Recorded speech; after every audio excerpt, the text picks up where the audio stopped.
Корона кризата и новото нормално ќе ги остави угостителите со мали или скоро никакви приходи во предстојните новогодишни празници. Оваа година кафеаните, рестораните и хотелите најверојатно нема да организираат новогодишни забави и пречек на нова година, согласно мерките за заштита од пандемијата.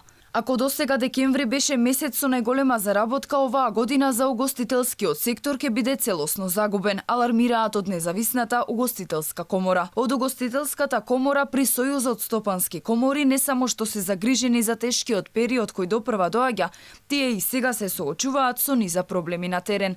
Предупредуваат дека спроведувањето на четвртиот пакет мерки во пракса е многу потежок поради неисполнување на одредени услови, меѓу кои и бројот на вработени во угостителските објекти. Дополнителен проблем представува и тоа што ноќните клубови не беа опфатени со ниедна мерка помош. Имаме сериозни проблеми на терен.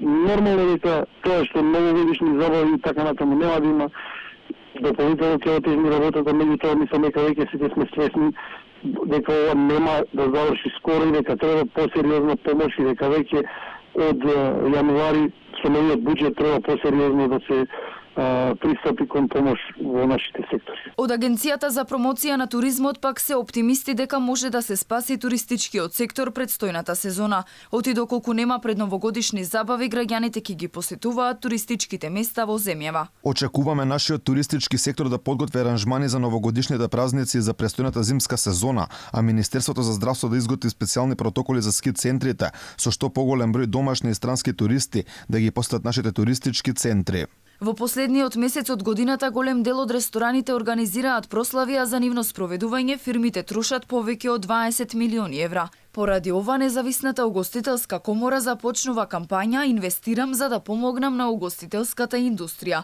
со која ќе ги поттикнат фирмите дел од својот планиран буџет за забави да го донираат во еден од најзагрозените сектори.